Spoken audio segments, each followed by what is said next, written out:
service of others, and being grateful to be able to do that. I think that's really what it comes down to is gratitude and being grateful. Um, Well, we'll give them some ideas of things they can do, things they can say, things that can help them with their everyday life. for me, for like especially with stress, like I think it's all about your thoughts and what your thoughts are manifesting, and like what's your attitude in life. If you're walking around sad and depressed, like why are you sad and depressed? Like what can you do to change it? Like, really, like write it down, like write it all out, because your mind is that voice in your mind is not your voice. It sounds like you. It's in your head, so you think it must be you, but it's not. It's ego and whatever else. Like you're thinking a million different thoughts, going a million different directions, and a million different scenarios, and none of them are helpful. If if you hired that voice in your head and you're paying them, you would fire them. Because it's not good advice most of the time. It's not. So like, why are you still listening? Like, why are you still paying attention? Why are you still paying attention? So like, I would encourage you to be an observer of that voice. Step back and like ask yourself why. And it's all like you're not changing anything. You're perfect the way you are. There's no changing. I do medicine work, and like the spiritual community there is like big on like when I first learned, it's like you're purging this out of you. You're getting rid of it. It's a bad thing. It's a bad experience. It's a negative thought. You're purging it out of you, getting rid of you forever. Some magic is working when you're puking, and it is a release in like energy wise, and there's different levels of it, but everything that we've been through is part of who we are. Each individual experiences, and like that's why we have individual personalities and individual likes and dislikes, but you're never truly getting rid of it. And like, but we're getting to a point where we're conscious of why we're behaving the way we're behaving. Like for me, I'll give you a quick example. Like for me, like I was a foster home with boys home. Like one 4th of July, my mom was supposed to pick me up. I don't know how old I was, but like a little fella, I mean, 4 feet, that's like 7, 8, I don't know, little. And like I know, went back and just asked myself why I feel this, or why am I feel this? Why do I do this? And I brought it back to that moment where I waited out there all day and she never come to pick me up. Never come to pick me up. And like what I felt like there is unloved, unwilling. Like, oh, mom doesn't love me. I waited all day. Like, why? What's wrong with me? Like, my own mom doesn't love me. Something must be wrong with me. I'm unworthy of love. And then also it's actually like nobody's gonna make me feel this way again. And that's the meaning I put behind it. And the rest of my life, I went through feeling like I am unworthy of love. Sabotaged so many different relationships. Like right when it was going good and I know they love me, I had to prove myself right that I'm not worthy of love. The story I told myself that I'm not worthy of love, and nobody will love me, and everybody's gonna leave me. I did things to make it happen, to prove myself right, to prove the story right that I told myself. And like, what happened that day? What really happened that day when she didn't come pick me up? What happened was she didn't come pick me up. Bottom line, that's the end of the story. She didn't come to pick me up. That's it. All the other meaning behind that is what I gave it. The meaning, the power I gave it. And like, that is kind of a self-defense mechanism as well, because like I'm a hurt child, and like at that age you can't process emotions like that, so bam, that little piece gets detached from you to protect your psyche, to make you strong. I mean, like, great, that served me very well, and it helped me survive. It helped me be a really badass Marine. But then like, do I need that now? Do I need that scared little kid to protect me from my feelings now? No, I don't. I'm mentally unable to process that now. But first you have to recognize it. Like, if you don't recognize it and you don't write it down, like, how are you ever going to like get to that point? I mean, so you got to face it. You got to really sit down and start writing things out. Like, like for me it was a big breakup. Like I just had to write down. Like, I've been surrounded by amazingly talented, gorgeous, loyal women. I've never had a bad relationship, and they've always ended up the same. They're all amazing women. So I was like, all right, there's a common denominator here. If everybody's in the room's an asshole, you might be the asshole. And so it was just really come to the terms of that. I'm like, oh, okay. I'm like, it's all right. It's all right. It's all right to feel. It's all right if you're going to. Like that's part of the gift and of being here. Is being able to feel. But feel it. Ask yourself why. Is it really your feelings? Is this something you were taught? Is this something you saw on TV? Is this something your parents taught you? Is it tradition? Is it racism? Is something you taught? You taught hate. What is it? Is it really truly how you feel in your heart? If it's not, then just say, all right, well, I recognize where that comes from. I don't choose to be that way. And then replace it with another thought. How you want to be. How you wish to be. How you're going to be. Even change your language. This is how I am going to be. Not how I want to be. Not how maybe someday. How you're going to be. And live in that truth. And you're gonna mess up. We're gonna be at that spot 10 more times, listening to the same damn thing, feeling the same stupid feelings and all that. Not stupid. They're all be honored. Change my language right there. I don't want to think that way. I don't want to get that train on. Like, see, like I'm telling you this, and like constantly right there, caught myself, change my language because it's habit for me now. Not always that way. Now I can recognize that thought and behavior and instantly say, no, bam, I'm going to change that language. No, that's not the way I want to think. That's not the way I feel. That's not the way I think. And it wasn't one time and it still pops back. Bam, pop, habit. Like little monkey mind up there going, So, perfect example. Unscripted, perfect example right there.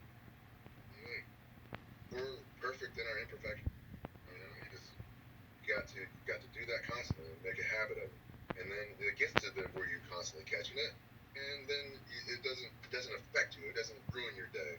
That guy cutting you off in the morning time, cutting you off, and ruining the rest of your day, and you're pissed off all the rest of the day because someone cut you off in the morning, and they got a damn hand up your ass, controlling you like a meat puppet.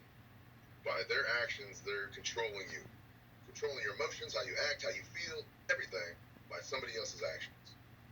Like, damn, that out of control feeling there. That must be complete helplessness. Just like someone just controlling you by a word. Did you ever feel like in your life that you pretty much did you ever one day realize that I got to forgive myself, otherwise I'm going to keep doing the same things over and over? Absolutely. That's what I teach.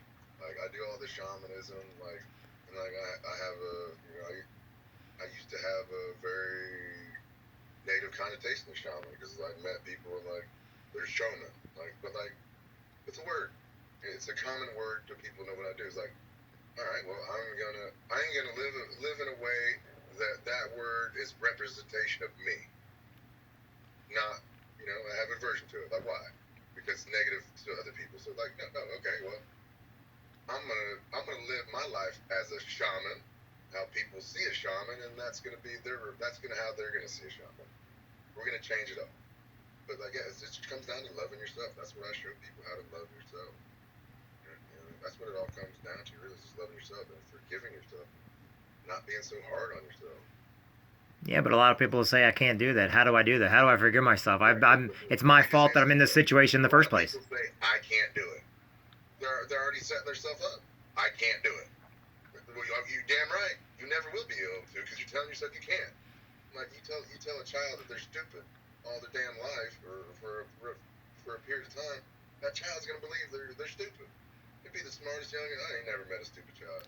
But I mean, but they're gonna believe that because that's what they're being told, and you're doing the same thing to yourself. I can't do that. That's too hard. Well, you're right. You never will. You're exactly right. Good job. You're right. Good job. You're proving yourself right. You never will be able to do it.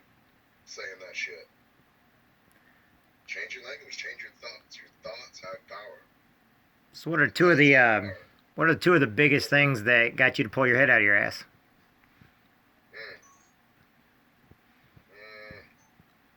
Because for me would be the biggest thing was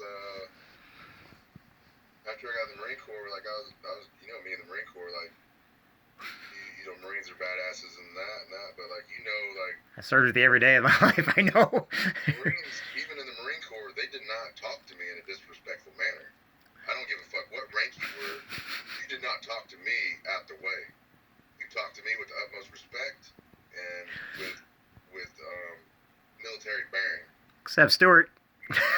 Well, yeah, Stuart, he had a pass because we're buddies. You know, but I wouldn't have to mess him up. I love him, Staff Sergeant Stuart. And he's bigger than you. Gotta have a little fun. Yeah, I would have probably had to stab him. Yeah, I had a tomahawk for that big son of a bitch. But yeah, but we had a mutual respect. You know what I mean? So he wasn't coming out of a place of disrespect. No. He was coming out of a place of really of my best interest at heart, and I knew that. You know what I mean? So like, it was still a place of respect. But like the other ones, like he didn't talk to me any kind of way, even in the Marine Corps. You know, so like my biggest thing was just like just living in that pain and like just fucking other support and like people pulling me out and like doing ayahuasca, peyote, and really sitting with it and really just like shit. Man, when I first started this thing, I was curled up in a ball and reciting the Lord's Prayer, just like feeling all the feelings and like uncovering. It's like a layer of an onion, and like once you get that done, then there's something else, and then something else, and just layers and layers of shit that we stacked upon ourselves. And it doesn't get any better. Like no, you're just adding more to it, and then like reinforcing that same behavior, and then that behavior causes another something to happen, and like just keeps on stacking and compounding, and just. Sooner or later, you gotta change your mindset. So if you walked up to somebody today, and you knew that they're one of the strongest people you know, but they're fighting maybe a terminal disease, maybe they're fighting depression because they're losing their kids or something else, they're standing on a ledge, like a metaphoric ledge. Yeah. Just what would you tell them? Just like I said, you got one chance to tell them something. What would you tell them? That's what I did. Within a heartbeat without a shadow of doubt is I love you and I'm here for you. You're not alone. You're not alone. I love you and I'm here for you. But then, like, that's such an irrational place. Like, I encourage you, whoever, if you want to look at something, look at my live post from like 2 weeks ago. I don't know what it's even labeled as, but like, I was in a really dark place. And you just gotta sit through it. Like, I help a lot of people. I sit with a lot of people. But even that, like, I'm going through some stuff, and like, got people who love me and support me all the way around. And I know that they're there with me. But it's an illogical place. I mean, you just gotta sit with it, work through it, and then find your tribe, find people that are good people. You know, surround yourself by people that are better than you. Surround yourself by people that are smarter than you. That are, I hate to use a judgment system, but right. More, spiritual in you or whatever it is. Find that tribe, find people you love. Jeff calls me tomorrow, I'll be there if I can. You know what I mean? Like, yeah, I know that. And it's vice versa. That's just finding the tribe.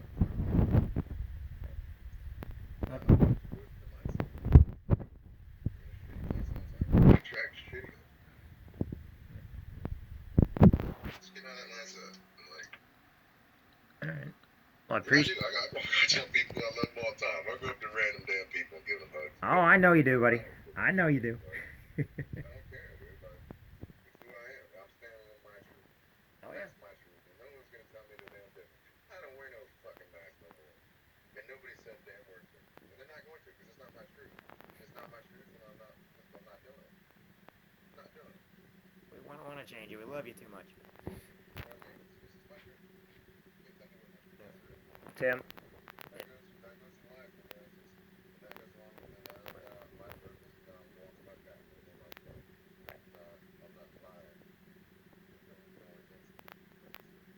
I really appreciate you taking the time to come on tonight, Tim. I really appreciate you. For everybody out there, this is my good friend, Geronimo Redfeather.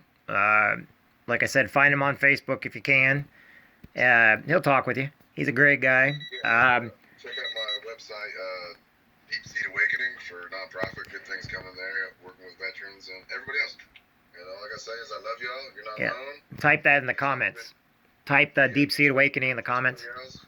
Make the ripple be the change. All right. Sounds cliche, but it's really simple. It's just love. And as we tell you every night on here, each and every one of you matters. Each and every one of you makes a difference. It's up to you to make your own destiny. Don't let somebody else judge you for who you are. Don't let somebody else say, go where you're celebrated, avoid where you're tolerated, and just know that you matter. That's all that matters, okay? There's stuff out there where you can get jobs. There's people you can talk to get money for new homes or whatever you got to do. You just can't give up and stop. Otherwise, you'll never find it. Giving up, we don't do. We just had to move on one step at a time. All right, everybody. Thanks, everybody, for joining us tonight. We appreciate y'all, and I look forward to hearing. Yeah. You motivate the hell out of me, man. I appreciate you, brother. I love you. I appreciate you too, Tim. Love you to death. Make sure to tell Nikki I said hi. Yeah, I will, man. And have fun in that Winnebago. Everybody else, thank you all for joining us tonight. You can find us on Facebook or go to jeffjansen.live on YouTube, and I will talk with everybody soon. Bye now.